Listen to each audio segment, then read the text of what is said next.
Assalamualaikum warahmatullahi wabarakatuh. Sebelumnya, izinkan kami dari kelompok 6 memperkenalkan diri terlebih dahulu. Yang pertama adalah Francisca Vita Meliana, lalu Mary Hardianti, Farika Diani, Ataya Putri, Farah Kusuma, Halif Asyad, dan Sabila Ramdhani. Pada kesempatan kali ini, kita akan mempresentasikan PKMGT dengan judul Pencegahan Tindakan Radikalisme melalui revitalisasi mata kuliah pendidikan agama Islam berbasis penguatan makna radikalisme di lingkungan kampus.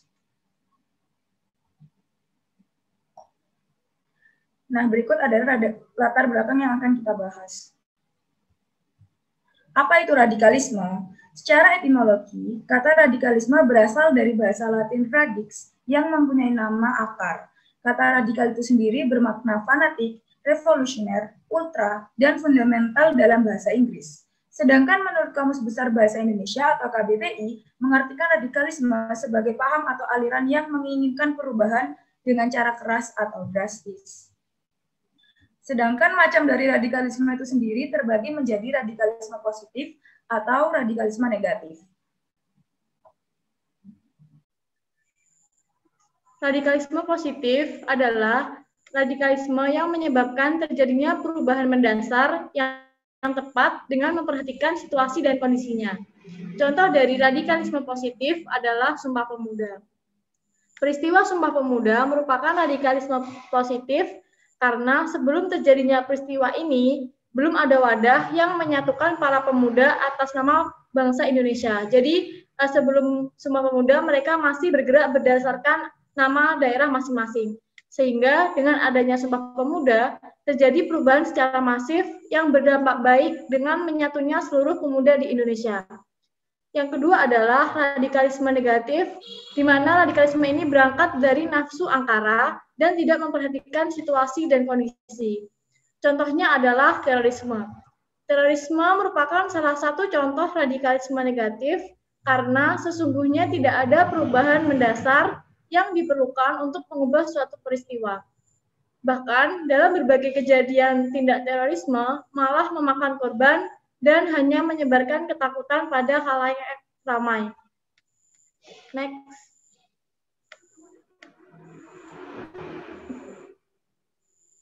Hal yang cukup meresahkan adalah radikalisme negatif seperti tindakan terorisme ini sekarang marak terjadi. Bahkan gerakan radikalisme seperti ini juga masuk dalam lembaga-lembaga dan lingkungan kampus. Berdasarkan riset nasional oleh Sentra Institute pada 10 perguruan tinggi di Indonesia, termasuk UNER, ditemukan gerakan secara terstruktur, sistematis, dan masif yang dilakukan oleh anggota HTI atau organisasi yang bertujuan membuat negara khilafah. Hal yang dilakukan oleh mantan anggota HTI tersebut adalah menyebarkan 3 wacana. Yang pertama, menyebarkan propaganda bahwa jika ingin menyelamatkan pribadi atau bangsa, hanya bisa dilakukan menggunakan jalan agama yang berdasarkan Al-Quran dan hadis. Sehingga negara yang menggunakan sistem khilafah merupakan satu-satunya jalan untuk memperbaiki bangsa ini. Yang kedua, propaganda yang mengatakan bahwa semua agama selain Islam, termasuk di dalamnya paham sekuler, liberal, maupun komunis, adalah ancaman dan musuh bagi umat Islam. Dan yang ketiga adalah ajakan untuk melakukan perang pemikiran dalam rangka tetap memperhatikan kejayaan Islam. Salah satu contoh kasus radikalisme di kampus adalah kasus Gema Pembebasan di UNER pada tahun 2017. Saat itu pada tanggal 29 Oktober 2017, tempatnya yaitu di kampus A UNER, sekumpulan mahasiswa Gema Pembebasan mengadakan aksi tolak deradikalisasi kampus, tolak pembodohan kampus. Aksi yang dilakukan Gema Pembebasan di UNER sendiri pada hakikatnya adalah respons terhadap program deradikalisasi di kampus-kampus, baik kampus negeri maupun swasta. Adapun tujuan dibentuknya aksi tersebut tak lain ingin membidik mahasiswa agar berpikir secara kritis bahwa proyek deradikalisasi kampus pada hakikatnya merupakan proyek de-Islami karena diakui maupun tidak.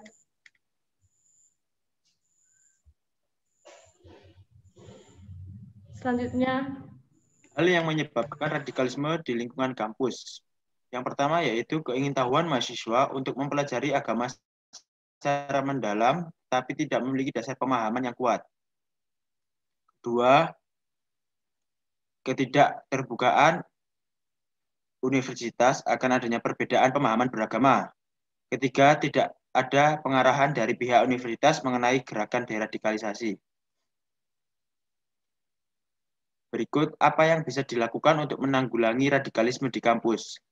Pertama, menurut Azumardi pada tahun 2011, hal yang dapat dilakukan oleh perguruan tinggi yaitu menyusun ulang kurikulum pendidikan agama Islam yang ideologis, partisipatif, analitis, dan kritis. Kedua, mendorong keterbukaan pihak UNIF akan pemahaman dan prinsip yang beragama di kampus.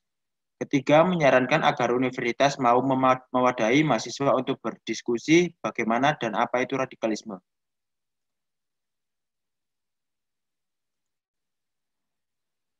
Tujuan penelitian yaitu pertama, mengetahui apa itu radikalisme, kedua, mengetahui proses revitalisasi mata kuliah pendidikan agama Islam di Indonesia. Next, selanjutnya. Selanjutnya, gagasan yang akan kami berikan adalah revitalisasi mata kuliah agama Islam. Revitalisasi itu apa sih? Revitalisasi itu adalah proses perbuatan menghidupkan atau menjadikan kembali hal-hal yang sudah ada. Nah, salah satu caranya yang dapat digunakan sebagai upaya deradikalisasi di lingkungan kampus adalah dengan merevitalisasi materi mata kuliah pendidikan agama Islam dengan penguatan makna radikalisme pada setiap pertemuan tatap muka ketika berkuliah. Nah, revitalisasi materi pendidikan agama Islam ini dilakukan pada 12 pertemuan dan terbagi menjadi 2 pembelajaran pokok yang termasuk pembelajaran formal disertai studi kasus bersama dosen dan 2 pembelajaran tambahan yaitu konseling bersama dosen dan pertemuan dengan BNPT.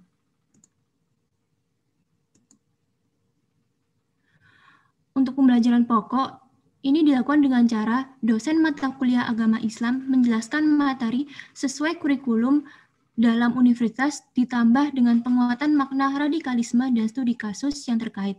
Pertemuan pembelajaran pokok ini dilaksanakan sebanyak 10 pertemuan. Berikut adalah contoh pertemuan yang esensial dalam pembelajaran pokok revitalisasi mata kuliah agama Islam, yaitu bagaimana manusia bertuhan, lalu membentuk paradigma Qur'ani, dan Islam menyikapi keberagaman. Next. Yang pertama yaitu bagaimana manusia bertuhan, konsep manusia bertuhan. Pada pembelajaran diawali dengan dosen menjelaskan mengenai konsep manusia bertuhan, bahwa manusia bertuhan akan diliputi oleh rasa keyakinan dan rasa persaudaraan, karena dalam firman-firman Tuhan tersebutlah manusia dapat dituntun untuk berperilaku dengan baik. Yang kedua, konsekuensi sosial manusia yang bertuhan. Selanjutnya, setelah mahasiswa mengerti konsep manusia bertuhan, dosen bisa melanjutkan pembahasan mengenai konsekuensi sosial manusia yang bertuhan, bahwa seperti yang dijelaskan pada tahun 2014. Prinsip bertuhan atau bertauhid membawa konsekuensi pada kehidupan sosial. Bertuhan secara sosial berarti meyakini bahwa semua manusia adalah satu nasib sebagai makhluk Tuhan dan satu nasib dalam memperoleh hak dan kewajiban. Oleh karena itu, berbagai bentuk diskriminasi, penindasan, atau perlakuan secara berbeda terhadap kelompok atau individu yang lain merupakan bentuk penyimpangan dari nilai tauhid atau nilai ketuhanan. Yang ketiga, mahasiswa tidak boleh memaksa hak beragama orang lain dengan aksi teror dan radikalisme. Selanjutnya, dosen sampai pada kesimpulan bahwa seharusnya mahasiswa mengerti dalam bertuhan. Manusia juga harus menghargai hak-hak orang lain termasuk dalam hal bertuhan atau hak beragama. Mahasiswa tidak boleh memaksa hak beragama orang lain dengan aksi-aksi teror ataupun radikalisme. Selanjutnya adalah membahas mengenai membangun paradigma Qur'ani. Bab ini adalah salah satu bab yang esensial dalam pertemuan mata kuliah pendidikan agama Islam. Sebelum membahas mengenai bagaimana paradigma Qur'ani, dosen bisa menjelaskan mengenai kedudukan Al-Quran bagi umat Islam, bahwa Al-Quran adalah sumber ajaran teologi, hukum, mistisme, pemikiran, pembaharuan, pendidikan, serta merupakan tolok ukur benar atau salahnya suatu perkara. Selanjutnya, dosen bisa mulai menjelaskan mengenai pentingnya memahami ayat dengan benar. Mengapa hal ini diperlukan? Karena banyak sekali tindakan radikalisme yang dilatar belakangi oleh penafsiran hadis dan Al-Quran yang tidak bertanggung jawab, sehingga tindakan seperti terorisme itu dapat mereka halalkan atas nama jihad yang sebenarnya memiliki makna literal yang berbeda dengan jihad yang diajarkan oleh Islam. Nah, dalam pertemuan kali ini, dosen bisa mengangkat satu studi kasus, yakni bom Bali 1 yang dilakukan oleh Imam Samudra. Nah, ayat di bawah ini, At-Taubah ayat surat At-Taubah ayat 36, merupakan salah satu ayat yang sering digunakan oleh para terorisme sebagai alasan untuk menyerang kaum non-muslim. Nah, padahal seharusnya surat ini itu tidak bermakna seperti itu. Di sini dosen dapat mengarahkan pemahaman bahwa hal tersebut tentu saja merupakan perilaku tercela yang menyimpang pada penafsiran surat At-Taubah. Seperti menurut Muhammad Hanifah Shah, pada surat At-Taubah tersebut tidak menggeneralisasi perang harus dilakukan oleh semua kaum Arab musyrikin, melainkan hanya kepada mereka yang menistakan dan melanggar norma kemanusiaan pada umat Islam. Nah, sehingga di sini dosen bisa mengambil satu kesimpulan, yakni paradigma Qur'ani harus diimbangi dengan penafsiran ayat yang benar dan asal muasal ayat turun.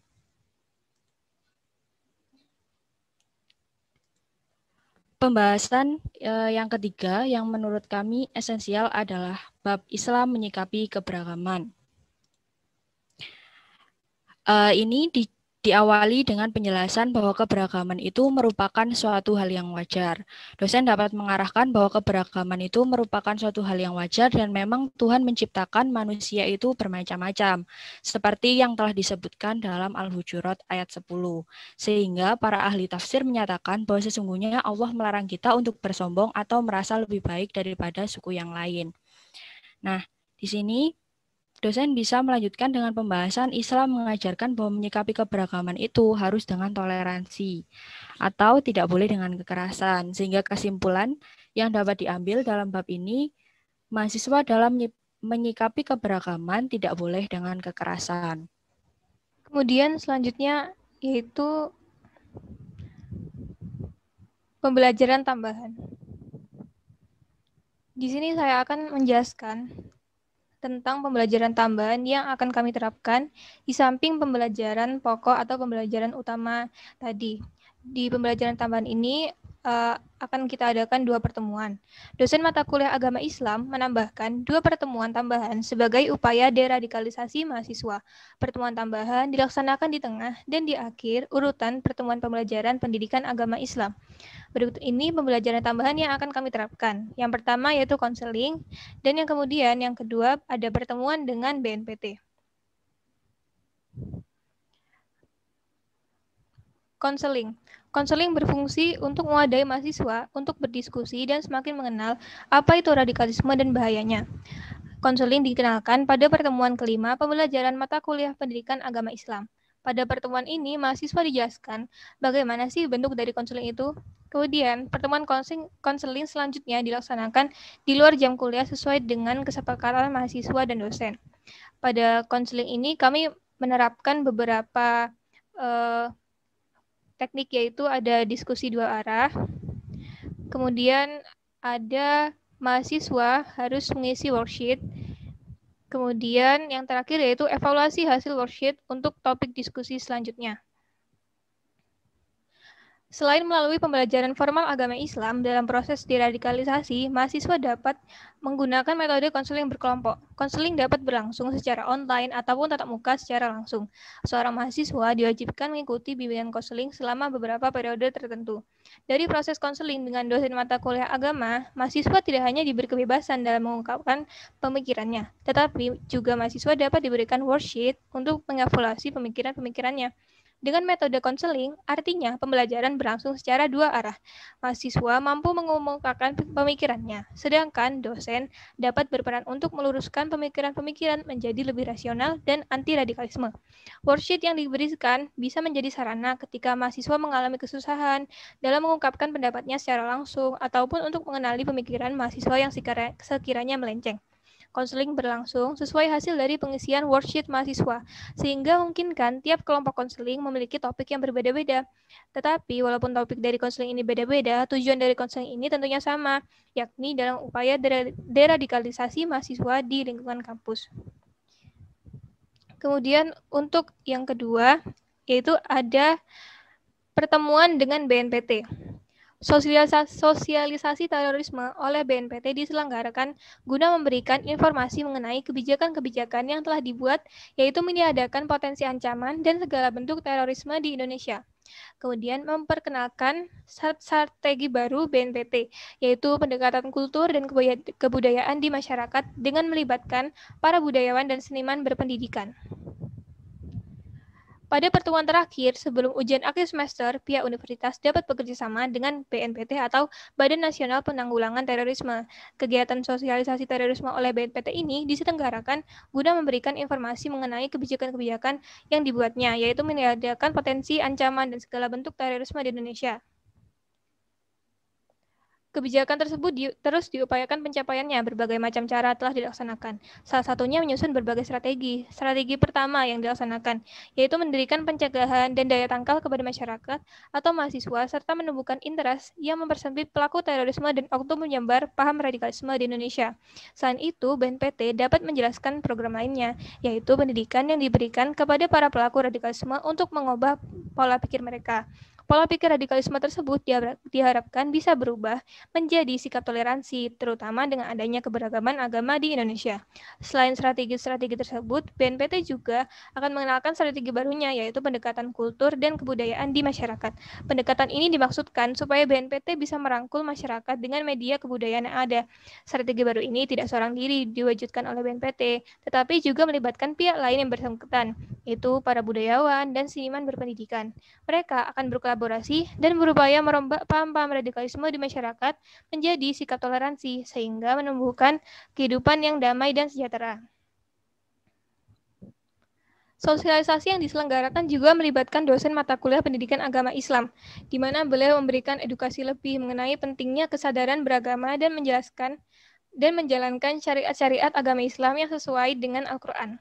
Beliau menjelaskan bahwa Al-Quran sebagai pedoman umat Islam memuat berbagai hukum dan aturan. Salah satunya yaitu beberapa ayat yang menjelaskan tentang pentingnya toleransi antar umat beragama. Salah satu ayat yang menjelaskan tentang toleransi adalah Al-Kafirun, surat Al-Kafirun ayat 6, di mana terdapat ungkapan, "Untuk mulah agamamu dan untuklah agamaku." Dari makna potongan ayat tersebut dapat diperluas bahwa setiap orang berhak menentukan agamanya masing-masing, tanpa adanya pengaruh atau paksaan dari pihak lain. Seorang umat beragama juga harus mempertanggungjawabkan agamanya dengan berlaku sesuai syariat. Dengan ilmu dan aturan-aturan yang ada dalam agama, masyarakat diharapkan dapat menafsirkan setiap makna yang terkandung dalam ajaran agama, sehingga bisa menumbuhkan sikap toleransi antar umat beragama. Kemudian, dosen pendidikan agama Islam juga akan memberikan arahan kepada mahasiswa bagaimana sih kita membentengi diri dari pergaulan bebas agar bisa terhindar dari radikalisme. Salah satu caranya yaitu berusaha mencari lingkungan pertemanan yang baik dan mengikuti kegiatan-kegiatan positif dan terarah. Kemudian beliau juga akan menjelaskan ciri-ciri orang yang terhasut radikalisme, sehingga mereka bisa mengidentifikasi orang-orang di sekitarnya. Pendidikan agama Islam di perguruan tinggi juga diharapkan dapat berusaha keras agar mahasiswa bisa memaksimalkan edukasi yang diberikan, serta memberikan beberapa fasilitas lebih, seperti menyediakan layanan konsultasi dalam bidang radikalisme. Nah, setelah mendapatkan pendidikan agama dan sosialisasi dari BNPT, mahasiswa harus bisa menumbuhkan kesadaran akan pentingnya menjunjung toleransi, pengamalan nilai Pancasila, dan pendidikan keagamaan untuk memerangi maraknya terorisme ini.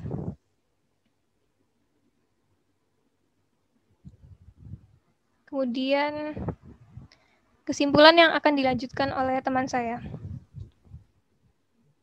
Baik, yang terakhir adalah kesimpulan.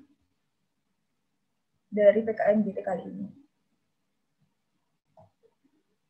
Nah, kesimpulannya adalah yang pertama, secara etimologi, kata radikal berasal dari bahasa Latin radix yang mempunyai nama akar. Kata radikal itu sendiri bermakna fanatik, revolusioner, ultra, dan fundamental dalam bahasa Inggris. Selanjutnya, proses revitalisasi dengan penguatan makna radikalisme dilakukan dengan pembagian pembelajaran menjadi pembelajaran formal dan pembelajaran tambahan, yaitu konseling ataupun pertemuan dengan BNPT. Sekian dari kelompok kami, kurang lebihnya mohon maaf. Wassalamualaikum warahmatullahi wabarakatuh.